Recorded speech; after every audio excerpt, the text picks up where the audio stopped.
Magandang buhay mga kaibon. Nagbabalik ang MBA Loaf and Aviary. Kung bago nga kayo dito sa aking YouTube channel, ang MBA Loaf and Aviary, please like, subscribe at don't forget to click the notification bell para updated kayo sa mga bagong video na ating ina-upload. Matagal tayong hindi nag-upload ng ating video kasi nga medyo busy dito sa aming mundang negosyo. Ngayon update ko kayo sa aking mga ibunan, yung mga bagong salang natin ng mga parakeet at African lovebirds. NBA Loaf Aviary, fly high. Hanap mo ba ay gabay sa pag-aalaga sa parakeets at lovebirds? Kami ang una. MBA Loaf Aviary, kaibigan mapagkakatiwalaan. Sulit na mga ibon, laging maaasahan. Kalapate at parakeet, sabay na lilipad. Kaalaman sa pag-aalaga, dito ilalantad. MBA Loaf Aviary, sa saya ay kasama. Gabay sa bawat pakpak, gabay sa bawat tuka. Lovebirds at parakeets, alagang totoo. MBA Loaf Aviary, para sa inyo to. Kulay ay makulay, buhay ay masigla. Sa aming channel, kaalaman ay makuha. Tips sa pagpapakain at tamang kulungan. Sa MBA Loaf, kayo ay tutulungan. Huwag nang mangamba, ang ibon mo'y ligtas. Sa gabay naming tapat, saya'y walang wakas. Kalapati at parakeet, sabay na lilipad. Kaalaman sa pag-aalaga, dito ilalantad. MBA Loaf Aviary, sa saya ay kasama. Gabay sa bawat pakpak, gabay sa bawat tuka. Lovebirds at parakeets, alagang totoo. MBA Loaf Aviary, MBA Loaf Aviary, fly high.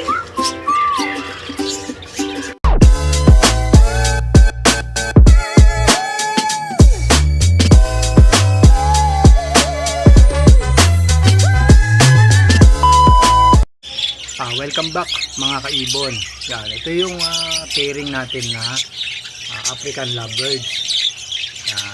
Itong isa hindi ko pa inaalis kasi nga ang ginawa ko, babaka sakali nga kung sino nga yung parisan na magparisan, ayun yung aking gagawin na pair. Ngayon siyempre ito pair na yan. Nakita ko nagkukutuhan na, nagahalikan. Tapos itong isang sa loob ay aalisin ko na rin to para nga mapano sila kapag pairing na nga itong dalawang to. Banded pair na yan itong dalawa natin African lovebirds. Yan yung una natin pairing. Tapos ito yung pangalawa kong bagong salang na parakeet, ang yellow face. Tapos nandito yung sa loob yung pairing niya. Hindi natin silipin kasi baka mag-itlog na at baka may-stress. Doon naman tayo sa isang pairing natin. Ayun nga mga kaibon, ito yung pairing natin na isa pang African lovebirds. Banded pair pa lang yan, pero kita ko napasok na sila sa sa kanilang nest box. At ito yung aabangan natin sa susunod na vlog ko kung ilan nga yung naitlog nila. Tapos ito pa yung meron pa akong isang pairing pa. Dito naman sa taas, kaso nasa loob na at baka nag-iitlog na. Green fisher siya, opaline, dalawang back to back. Hindi na sila lumalabas kasi nga baka maitlog na nga sila. Naabangan natin yun kung mga susunod natin. Tapos dito may pairing rin ako dito, hindi na rin lumalabas sa kanilang nest box. Hindi ko na rin istorbohin para sakaling baka nga ma-stress pa. Yan. Tapos dito, yun nga rin, hindi ko rin ipapakita sa kanya, nasa loob talaga ta. Ayun, nakita nyo, sumisili. Pairing na sila, banded pair na. Papalabasin natin. Pero to, wala pa naman to. Ayun, makikita nyo na andun na sili. Susunod na lang para makita ko, papakita ko sa inyo kung ano nga yung mga mutation nila. Tapos ito yung mga kaibon, yung pairing natin na Texas Clear Body. Back to back siyang Texas Clear Body. Banded pair, not related tong ito na to. Magkaibang magulang. Pinag-pair natin sila.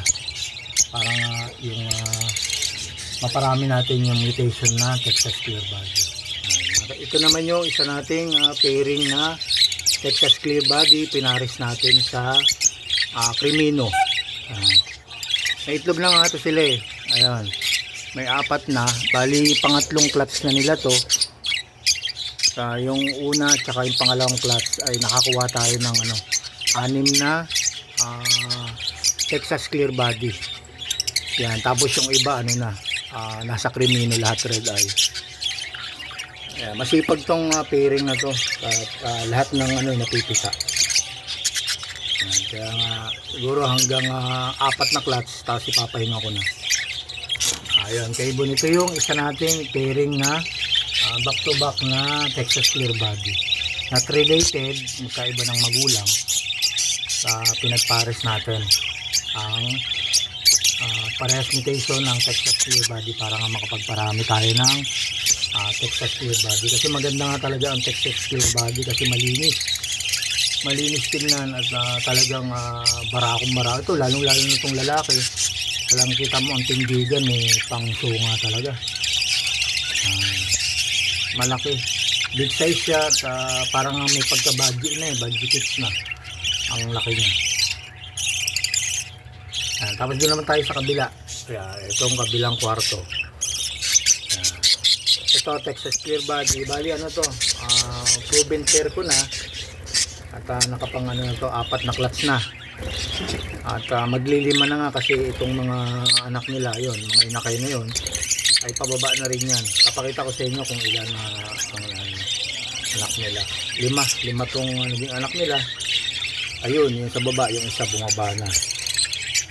At follow naman siya. Yan. Check natin yung nasa loob. Ayan mga kaibon. Ito yung mga inakay. Itong nasa unahan Texas Clear Body rin ito. Tapos ayan mga kaibon. Ito yung maging yung anak nila. Bali 6 yan. Tapos ito yung isa nasa baba. Mana sa magulang, follow. Tapos doon meron tayong 3 Texas Clear Body. Yan, yung magulang yun nasusubo. Followin naman siya. Masipag to kasi pang 4 na class nila to. Pag naglima ay pwede natin pahinga. Mapapisa lang natin yung pang 5 class nila. Ito masipag tong tatay magsubo. Ayan. Sipag talaga to.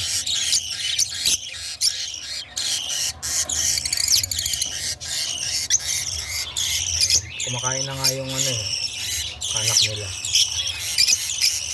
Dito naman tayo mga kaibon sa isang pairing ko na dilute follow.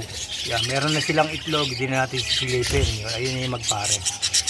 Yan, meron ng itlog yan at nasilip ko. Meron silang 6.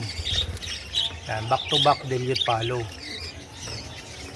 Yan, magandang pairing ito kasi nga napalabas natin yung dilute follow. Mapaparami natin. At pwede natin ipamahagi na lang tong mga mutation na to sa ibang ating mga kaibon. Tapos dito naman ay ang pairing natin dito ay dilute din tsaka FBG. Hindi natin sisilipin mga kaibon kasi nga baka nga maistorbo. Yan, meron na rin sila, may anak na yan, nakapisa na sila. Yan, susunod na lang natin na susunod ko na lang ipasilip sa inyo. Kasi nga, mahirap pang silip-silipin kasi ito yung maselan nating sinalang. Talagang mailap, sobrang ilap. Sa konting kilos lang ay nabubulabog, baka maitapon yung ibang itlog na mapipisa. Pero meron na tong napisa na dalawa, nasilip ko nung kagabi bago ko nga gawa ng video. Nabulabog nga, nagtalsik-talsik yung pati nga yung mga inakay natalsik na. Kaya susunod na lang ipakita ko pag medyo malalaki na. Yan. Tapos ito naman yon kaibon yung pairing natin na proven na talaga. Bali pangatlong clutch na to. Tayo na yung mga anak nila, ayun, nakababa na. Ayan. Tapos meron pa rito sa loob, silip natin. Ayun mga kaibon. Ito pa yung dalawa. Tatlo pala to. Ayan, ayun yung mga anak na nila. Ayan, tapos ito yung pairing natin na FBG tsaka Retino. Ayan.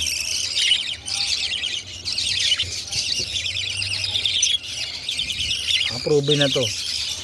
Pag nakalimang clutch, yan pwede ko na pahinga. Pangatlong clutch pa lang na, meron pa tayong dalawa. Ay mga kaibon, dito naman tayo sa pairing ko na Muabe, Rainbow Muabe. Tapos yun, may mga anak na sila, nagsisilip na. Ito, anak na nila to. Ayan, ganda oh. Busog na busog. Anak na nila yan.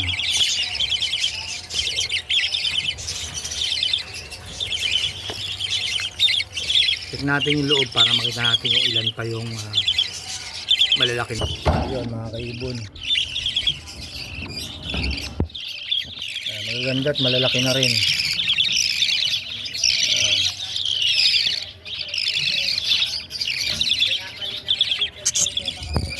Ayun mga kaibon, yun nga yung ipakita ko sa inyo mga breeder natin na sinalang at yung mga inakay nila. Bali susunod, i-update ko kayo sa mga paitlog na natin ng mga African lovebirds. Yan, papasilip ko ulit sa yan mga kaibon, ito yung ating Bini aviary dito sa akin sa bayanan ng Tilo. Yan, ayun na, lumabas na yung isang pairing natin. Possible cacto yung nasa loob yung hen.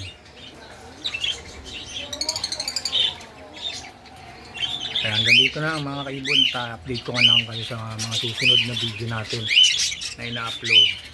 Ito babaklasin ko na ito mamaya, aalisin ko na yung isang ito possible cacto yung iaalis natin. Yun, mag-asawa na yan, banded pair. Kaya hanggang dito na mga kaibon at happy breeding mga kaibon.